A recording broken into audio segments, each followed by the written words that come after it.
দর্শক যুক্ত আছেন যুগান্তরের সাথে, আপনাদের সাথে আছি আমি আদনান জুবায়ের শাওন। ঠিক এই মুহূর্তে শাহবাগ জাতীয় জাদুঘরের সামনে বিসিএস পরীক্ষার্থী এবং পুলিশ মুখোমুখি অবস্থানে আছে। আমরা দেখতে পাচ্ছি পুলিশ ব্যারিকেড দিয়ে তারা শাহবাগের দিকে প্রবেশ করতে চাইলে পুলিশ ব্যারিকেড দিয়ে তাদের সেখানে আটকে দেয় এবং তারা বিভিন্ন প্ল্যাকার্ড নিয়ে তারা সেখানে অবস্থান করে এবং স্লোগান দিচ্ছে। দর্শক আমরা দেখতে পাচ্ছি যৌক্তিক সময় আমার অধিকার, করুণা নয়। এছাড়াও আমরা বিভিন্ন ধরনের স্লোগান সম্মিলিত প্ল্যাকার্ড আমরা দেখতে পাচ্ছি এবং এই মুহূর্তে আমরা দেখছি তারা পুলিশের সাথে বাক বিতণ্ডায় জড়িয়েছেন এবং ঠিক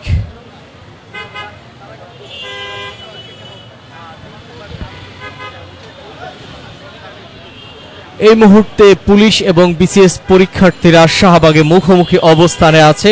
ঠিক শাহবাগ থানার সামনে সড়কটিতে পুলিশ ব্যারিকেড দিয়ে আটকে রেখেছে যাতে করে শাহবাগে প্রবেশ করতে না পারে এবং আমরা দেখতে পাচ্ছি তারা বিভিন্ন স্লোগান দিচ্ছে এই মুহূর্তে তাদের দাবির পক্ষে।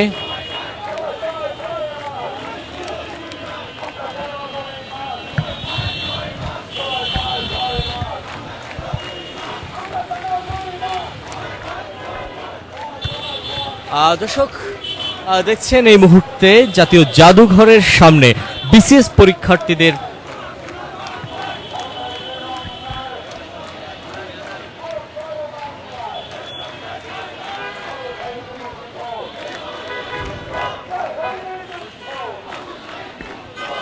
এই মুহূর্তে দেখতে পাচ্ছেন শাহবাগ জাতীয় জাদুঘরের সামনে পুলিশ এবং বিসিএস পরীক্ষার্থীরা মুখোমুখি অবস্থানে আছে এবং পুলিশ ব্যারিকেড দিয়ে তাদের এখানে আটকে রেখেছে এবং তারা বিভিন্ন স্লোগান দিচ্ছে। তারা সামনে এগিয়ে যেতে চাইলে পুলিশ ব্যারিকেড দিয়ে তাদেরকে আটকে দেয় এবং সেই স্থানে তারা বিভিন্ন প্ল্যাকার্ড প্রদর্শন করে বিভিন্ন স্লোগান দিয়ে তাদের প্রতিবাদ জানাচ্ছে।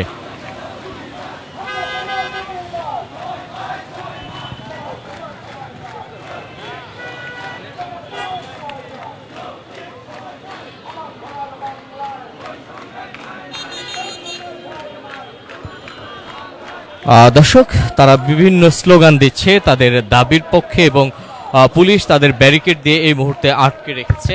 আমরা দেখতে পাচ্ছি ঠিক শাহবাগে প্রবেশের মুখে তাদেরকে ব্যারিকেড দিয়ে আটকে রাখা হয়েছে এবং তারা সেখানে তাদের দাবির পক্ষে বিভিন্ন স্লোগান দিচ্ছে।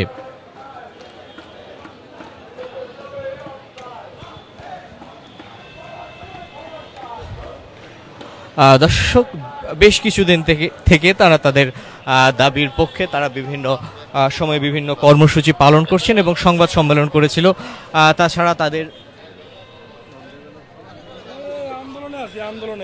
তাদের এই দাবি তারা যৌক্তিক দাবি করে বিভিন্ন সময় তারা সংবাদ সম্মেলন করেছে এবং এই মুহূর্তে আমরা দেখতে পাচ্ছি শাহবাগে তারা অবস্থান নেওয়ার চেষ্টা করলে পুলিশ তাদেরকে জাতীয় জাদুঘরের সামনে তাদেরকে ব্যারিকেড দিয়ে আটকে দেয়। দর্শক আমরা এখন কথা বলবো যারা পিএসসির চেয়ারম্যান স্বয়ং চেয়ারম্যান আমাদের কথা না শুনে বরঞ্চ পুলিশকে অনুমতি দিয়ে আমাদেরকে 9 তারিখে অনেক ভাই বোনদেরকে পিটিয়ে আহত করেছে। আমরা অলরেডি অনেক রাজনৈতিক ব্যক্তির সাথে আলোচনা করছি কিন্তু তারা আমাদের সাথে আলোচনা করতে চায় না এবং আমরা যে ছাত্র আমরা আন্দোলন করে এনসিপিদেরকে গিয়েছিলাম তাদের কাছে তারাও আমাদের সাথে বসতে চায় না।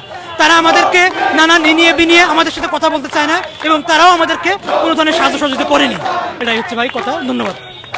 দর্শক শুনছিলেন একজন বিসিএস পরীক্ষার্থী, তিনি বলছিলেন তাদের এই দাবি নিয়ে তারা বিভিন্ন দপ্তরে গিয়েছেন এবং বিভিন্ন রাজনৈতিক নেতৃবৃন্দের সাথে তারা দেখা করেছেন। দেখা করে তারা এর কোনো সদুত্তর পাননি এবং আশানুরূপ কোনো তারা আশ্বস্ত হতে পারেননি বিধায় তারা আবারও রাজপথে নেমে এসেছেন। এই মুহূর্তে আমরা দেখতে পাচ্ছি বিসিএস পরীক্ষার্থীরা স্লোগান দিচ্ছে তাদের দাবির পক্ষে এবং বিভিন্ন প্ল্যাকার্ড নিয়ে তারা তাদের দাবিগুলো জানাচ্ছে।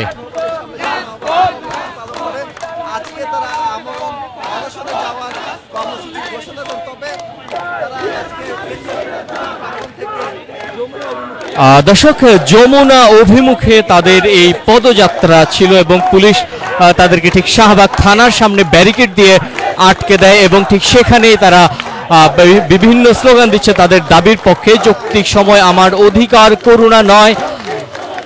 গতির সাথে নীতিও চায়, বেকার সমাজ বাঁচতে চায়, এ ধরনের বিভিন্ন স্লোগান লেখা বিভিন্ন প্ল্যাকার্ড আমরা দেখতে পাচ্ছি। তারা যৌক্তিক সময়ের দাবিতে তাদের এই কর্মসূচি তারা দাবি করছে। দর্শক সবশেষ তথ্য জানতে যুক্ত থাকুন যুগান্তরের সাথে।